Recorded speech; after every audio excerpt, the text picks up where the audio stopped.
Mr. Eliasson, welcome to our program. It's a real honor to have you on this special anniversary of the UN. For you, as East River was your home basically for your whole career in a way there. How was it for you to see these empty corridors, this once in the history, 75 years after the Second World War, empty corridors at East River and presidents and statesmen speaking virtually? It was a very strange feeling. I hope it was not symbolic of the lack of dialogue that we see in the world today and the lack of trust. But it was a rather artificial experience, even if the speeches, some of them were very good.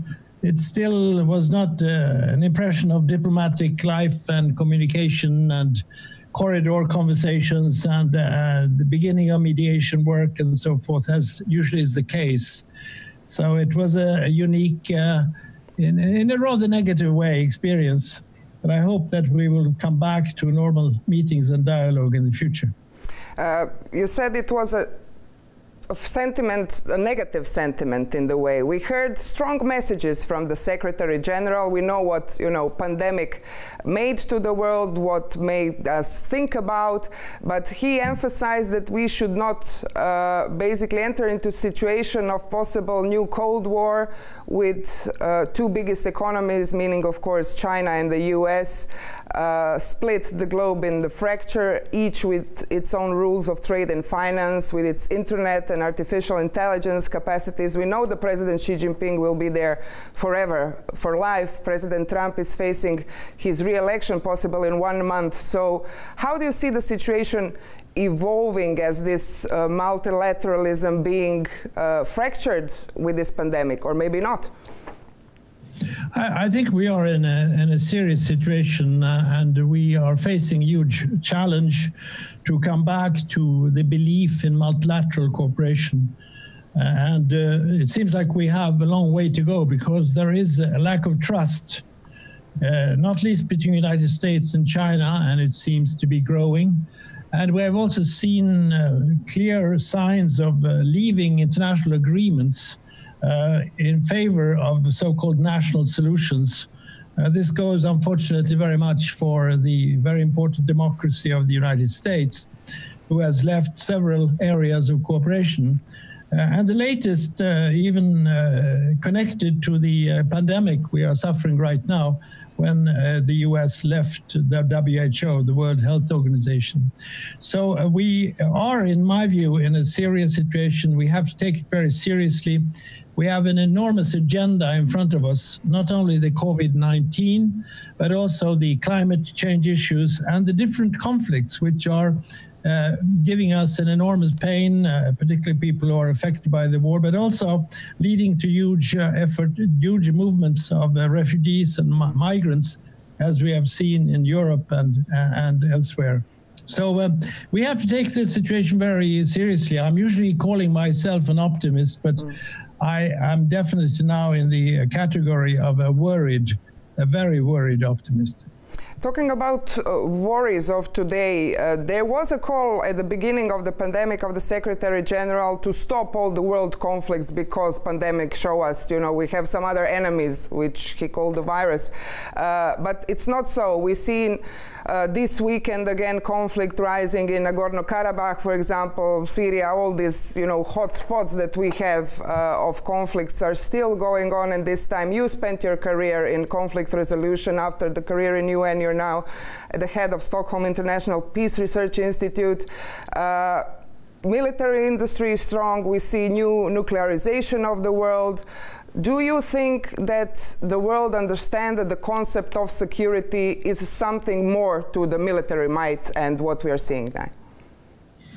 Well, we have to face up to the reality that the problems in the world that affect the people, and remember the first 3 words of the UN Charter is we the peoples, it's not we the governments.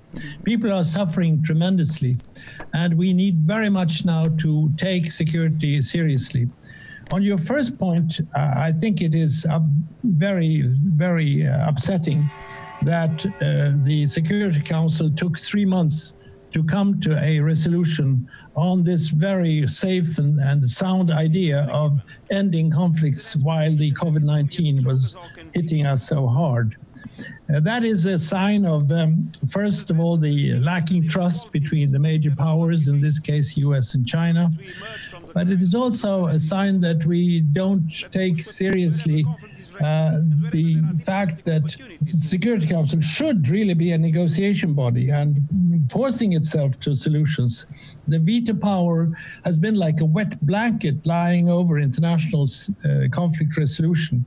And during my 5 years as Deputy Secretary General, my biggest pain, my biggest frustration was that we could not come to a solution on this crisis and the war in Syria, mainly because the parties on the ground were, of course, very, very much in different positions, and in the case of opposition, very splintered, but also the fact that it became a regional conflict. Iran's and Saudi Arabia's interests were clashing in Syria. But lastly, there was a strong difference of opinion on the way forward in the Security Council between the United States and Russia.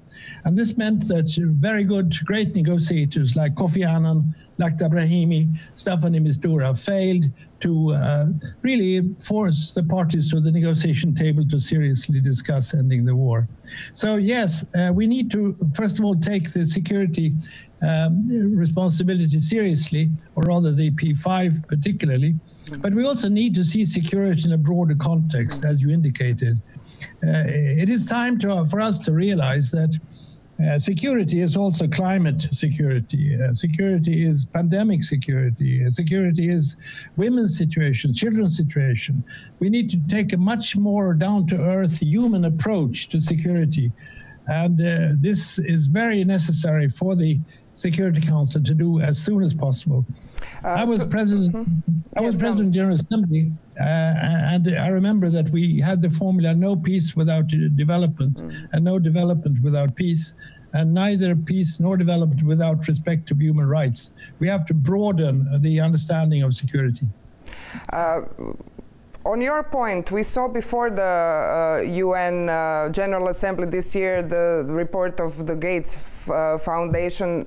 It basically said that in 25 days the world went 25 days in terms of sustainable development goals, which you also spent your career strongly advocating for. So does the world understand basically that with these pandemics and what we face as a humanity, which you've mentioned, climate change, migrations in this broader sense, food security, water supply security, still gender inequality as the core of socioeconomic consequences for this world, is something to tackle, or we will die, if I'm too extreme saying that?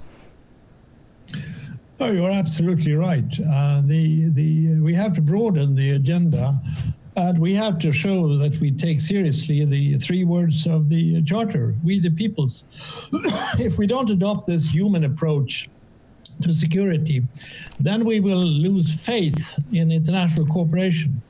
And since the multilateral system is under strain and stress, not least with the COVID-19 making nations look inward rather than outward, we take a huge risk of losing one of the most important instruments that we have since the end of the Second World War, namely the structure of an international organization which has a mandate both for peace and security, development and human rights.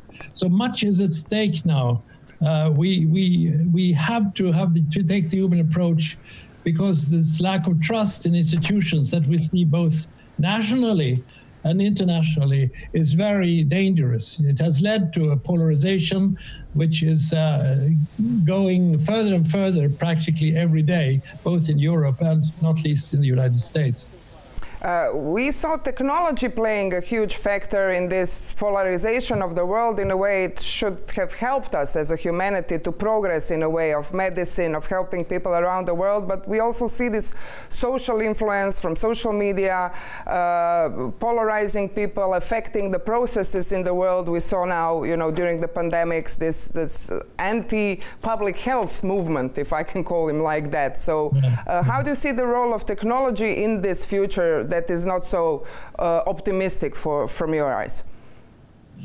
Well, when I was part of the negotiations on the global goals, the Sustainable Development Goals, I felt very much that we needed to take this broader approach. And I would have hoped that the goals would be sort of the standard for us to follow. Now we have lost a lot of territory. We have turned into the nationalistic direction rather than international direction. And I would say that the social media, the internet revolution has really showed two faces. One, of course, realizing that we are all together in the world, but the other one, that we have a public debate, both internationally and nationally, which has made the dialogue more difficult, where we have used hatred and despising of each other and not accepting the normal dialogue. So I'm of two minds of this revolution on the internet and social media. It's a great catalyst for knowledge, of course, for a lot of people, and a great liberator in that way. But it is also an instrument that has exacerbated the situation and made normal, in my view, diplomatic dialogue and quiet contacts more difficult. You've mentioned several times these first words of UN Charter, we the peoples, and as I've read, you always carry basically the Charter with you wherever you go. Also, it's interesting. I have it here in front of me.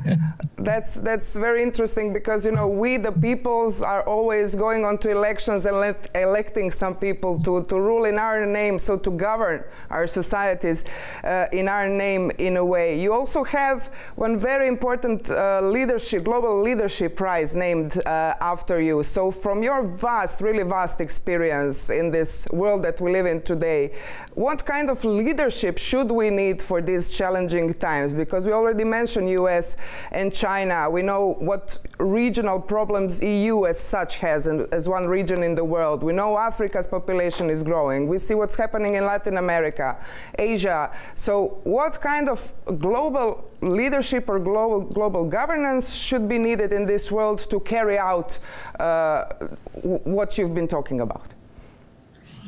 Well, I have turned into a very strong pro-European during the last few years. I think even if we have the problems in Europe of Brexit and migration, lack of solutions for migration of refugees, and we even have some hesitation in some countries about the road forward on democracy, still, the European project is an enormous promise.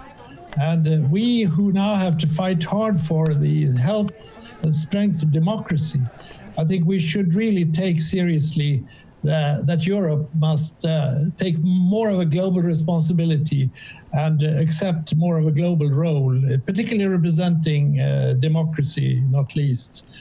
Then I think, of course, we need leadership. We need political leadership, which is both visionary and practical. We need to have leadership which combines a passion for international cooperation and even solidarity, I hope I can mention, but also that could make people realize that this international cooperation is also a national interest. We have created an artificial difference between the national and international. In today's world, climate, migration, trade, and everything, the good international solution is also in the national interest. And that is the kind of leadership that I would hope would come now. And that's why I felt so bad that we couldn't have a lively and strong exchange also on the personal level in New York when the UN was meeting in this critical stage. So we have to mobilize in different ways, a way of thinking which combines taking care of our nations and at the same time being part of an international community. And just for the end, is this future a future of women leaders? We saw some strong names coming out of this crisis and before, from politics to climate change movement. Oh yes, I'm extremely impressed by the growing role of women, and I think now historically is the most important time for the full empowerment and liberation of women. It has never really happened, but it's coming now. When I was a UN ambassador, where there were 10 UN ambassadors, women ambassadors, now I think there are 35 or 40. When I was in the UN recently, I met presidents and I met prime ministers, and I saw them from all over the world, Africa, Asia, Latin America, while in some other countries we still haven't reached that position, but it's coming. And I think now in the COVID crisis, what the Prime Minister of New Zealand is showing, and the Nordic Prime Ministers are showing, and Merkel, of course, Angela Merkel, that is a great example for young people to see, and not least girls, that the future is theirs. But I also believe that that future should be shared by men. I worked for Prime Minister Olof Palme once upon a time, and he received the draft of a speech which called for the emancipation of women. And he said, "You have not understood the title. You must change that. It is the emancipation of man." Both men and women have an interest in seeing that. And the leadership shown by many women recently is just wonderful to see.